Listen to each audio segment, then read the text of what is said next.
Welcome back to the deep dive. Today, we're getting into something really central to World War I imagery, that grinding stalemate on the Western Front. That's right.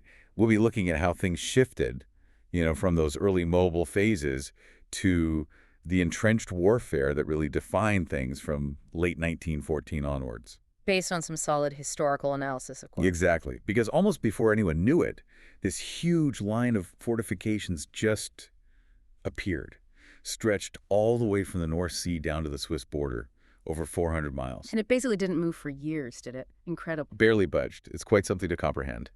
So our mission today is really to unpack what characterized this phase, this frozen conflict, and think about its impact. Okay, let's start with the trenches themselves, the classic image.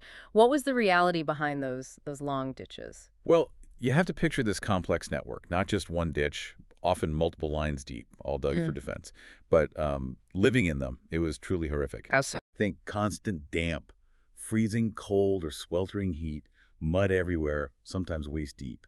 And then the infestations, rats, lice, they were rampant. Oh, and disease, I imagine. Oh, absolutely.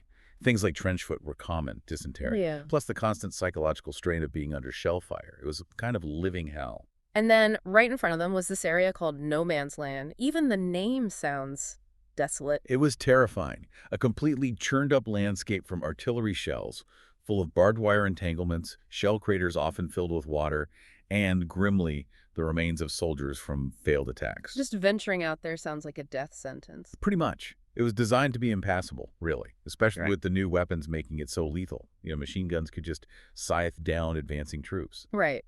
So, given those conditions in the trenches and this deadly zone between them, it kind of makes sense that the big offensives became these exercises in brutality. We hear the names the Marne, Verdun, the Somme. What defined those battles? The really shocking thing was the sheer scale of the casualties compared to the ground gained or lost often. Minimal gains, right? Minimal is putting it mildly. You're talking hundreds of thousands of casualties killed, wounded, missing in battles that lasted for months. And the result, maybe the line shifted a few miles, sometimes just yards. It was just carnage. Staggering. And you mentioned the new weapons. They were key to this deadlock, weren't they? Absolutely crucial. Machine guns, as we said, provided immense defensive firepower. Heavy artillery could pound enemy lines relentlessly. And then there was poison gas.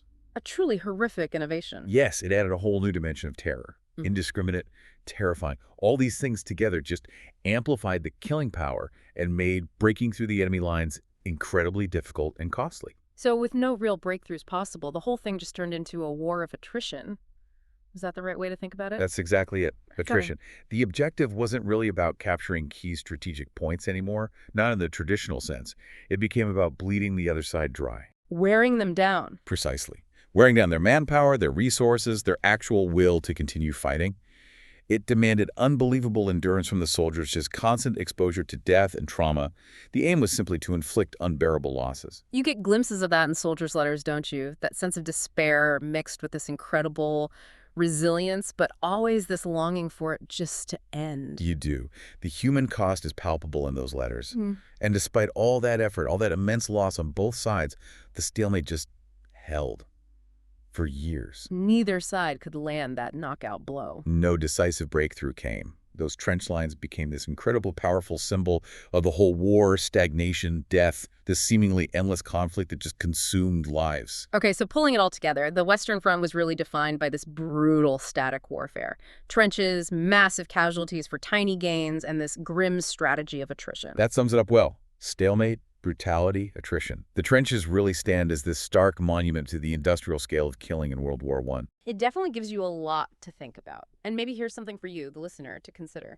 How did living through that years of static, industrialized trench warfare surrounded by death, how did that fundamentally change how people, how whole societies viewed conflict itself, its costs, its consequences? It's a shadow that stretched long after 1918. Thanks for joining us on The Deep Dive.